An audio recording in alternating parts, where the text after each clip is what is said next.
what I'm hearing tonight is that we can change that. We can change that. We can change what the nation hears about faith, because this election is a test of democracy. We all know that. It's also a test of faith, a test of faith. So they're going to hear what faith is going forward, and we can shape that with the voices we're hearing tonight. All of you listening, you can change that. Jesus said, you'll know the truth, and the truth will set you free. And what he says there, really, he means the opposite of truth isn't just lying, it's captivity. Freedom and truth are indivisible. A lot of people are captive out there to bad religion, false religion. How do we set our people free?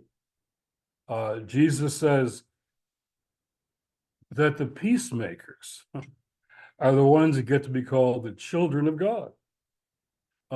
We have to go to the text again and again. So Bill says give. I want you to give.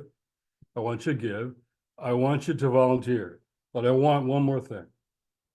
We have to have a conversation about faith in our churches this fall. Maybe a debate about faith. Let's bring Jesus into the conversation. So all kind of Black churches have sister relationships with white churches. A lot of Black pastors I'm talking to are saying to their white sister churches, okay, let's have a conversation this fall between our churches about faith, about Jesus. What did Jesus say? What did he mean? You're hearing it all over the call tonight. What did Jesus say and what did he mean? Let's have that conversation this fall. And if you don't have the conversation, you might not see our choir in February. It's a whole different conversation we can have this fall, a debate about faith. So I want to encourage you on this call to really go to churches and go to ones that you're not maybe in relationship to, and let's have a conversation about what faith means. I love the first chapter of the first book of the Bible, Genesis 1:26, and assume all the noise surrounding us, all the pundits and pollsters, assume all that noise that floods our heads. I love the way that text starts. It says, in the middle of all the noise, then God said, like, be quiet, noise. Then God said. And the next line says, let us create humankind in our own image and after our own likeness.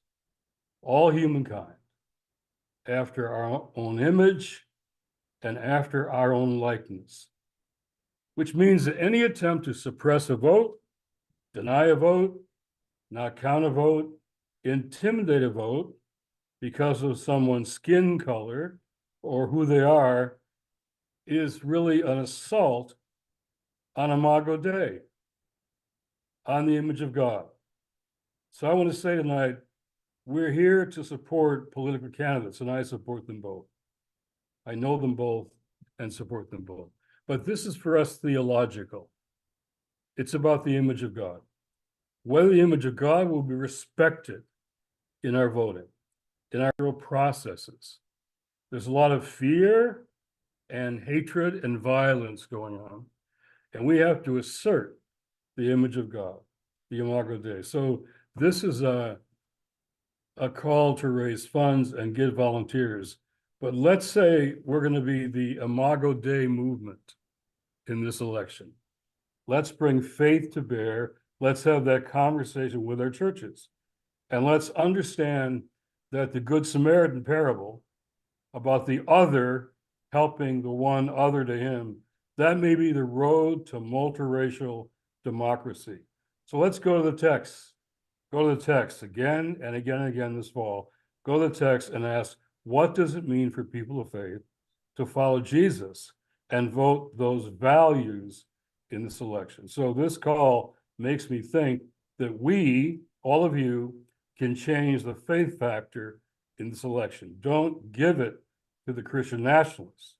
Bring it back to the faith. We've all been proclaiming all night long. We can change the faith factor. Amen? I hear an amen? Amen.